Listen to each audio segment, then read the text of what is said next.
So guys, now let's talk about the CSS. CSS stands for Cascading Style Sheets. CSS itself is not a programming language, but it's a styling language. It is used to style the elements of HTML, like giving it the colors, giving the sizes, giving the fonts, names, and etc.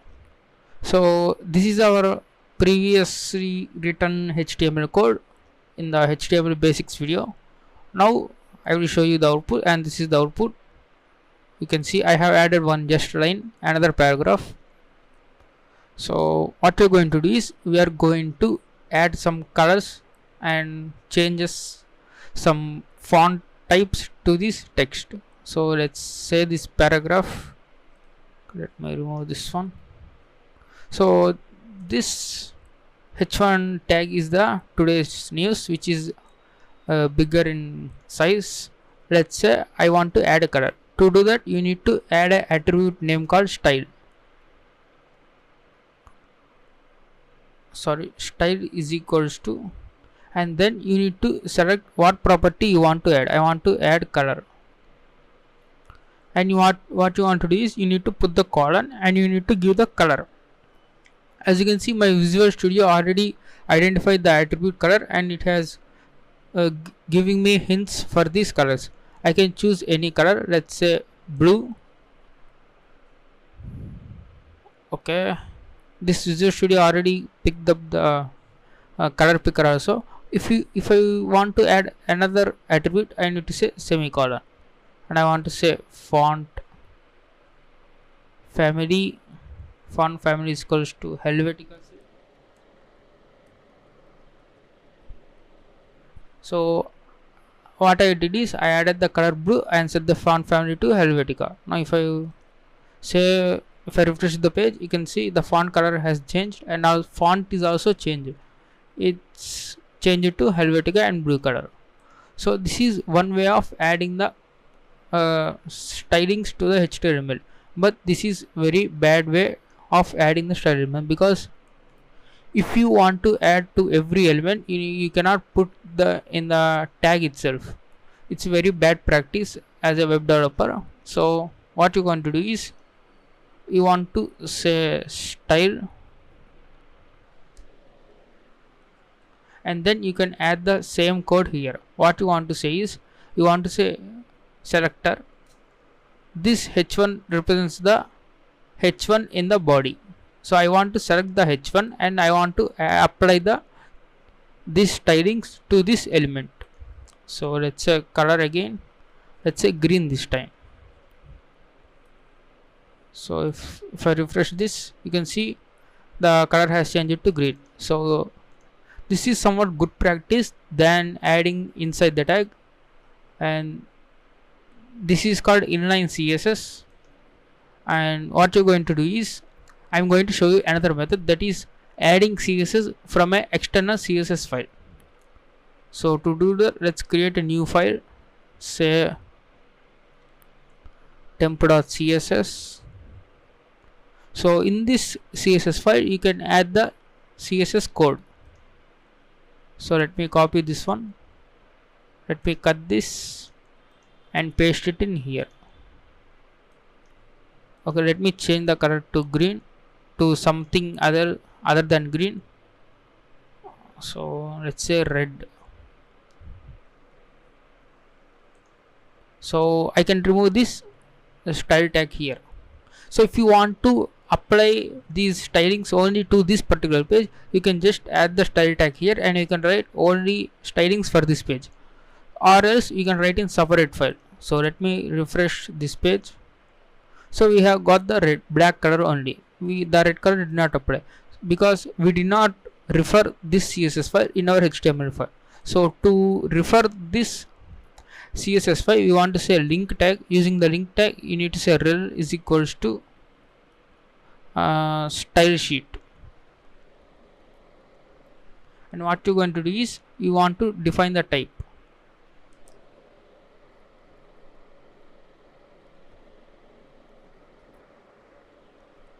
You want to say type is equal to either text file or a CSS file. Now I want to say href is equals to the path to this temp.css. Since this HTML file and the temp.css are in the same folder, I can just refer to as temp.css. So now I can close this link tag. Now if I refresh this page, I can see this is the red color because our CSS file has been linked in our HTML file, and when browser loading, it will grab the CSS file from this CSS code from this temp.css file. So this is the best way of adding the CSS file. This is called external CSS because we are importing the CSS from the external file. So why you need to add an extra file means, if you want to modify the CSS code for say 10 or 20 HTML files, you can simply modify it in here, and then you can just link to the every other HTML file. So it's very easy. There are 20 HTML files, you want to change the color from red to green, you can just simply change this red to green. That's it. You don't need to go into every HTML file and change it. So this is the best way you can use. So another thing I want to go to show is, I want to change only this lorem ipsum paragraph. So for that I can define a ID is a ID1. So why we want to add the ID means, to refer only particular this paragraph, you can say ID1. So using this ID1, you can just apply the styling only for this particular paragraph. So what you want to do is, you need to put the hash symbol and say ID1.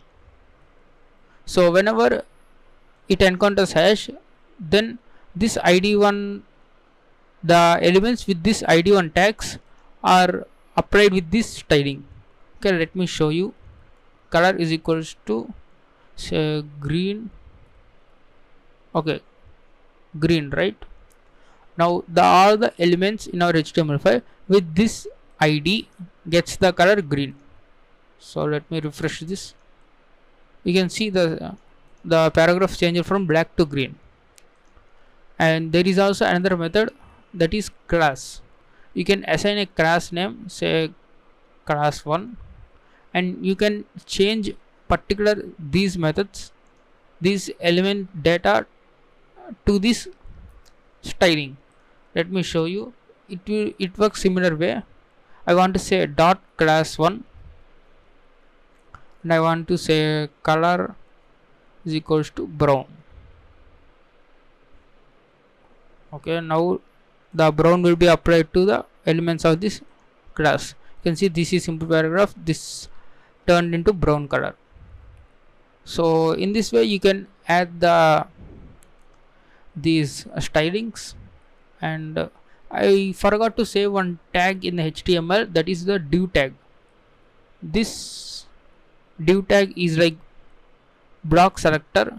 So if you want to define particular block of paragraphs, you can just add the div tag between them. Then you can just give the ID is equals to ID1. Let me delete this. Okay, now I have this block selector. So this div points to this block and has the ID ID1. Since our ID tag contains green, this entire block elements will turn into green. Let me refresh this page. As you can see, all these elements have turned to green because this is a block level selector. And if we add some styling to this block, it will apply to all the tags in that block. So you can check it with body also. Since body is also a tag, we just say color is equals to red. So let me delete this. So if I refresh this, you can see all the text has been turned to red, and except this div block, because we are separately mentioning that the div block element should get the green color. So that's why except the div block elements, everything turned to red. So another way to add colors is you can just choose the RGB color picker also. So I selected pink. So you can add this hexadecimal value into your CSS code. If I say body instead of red,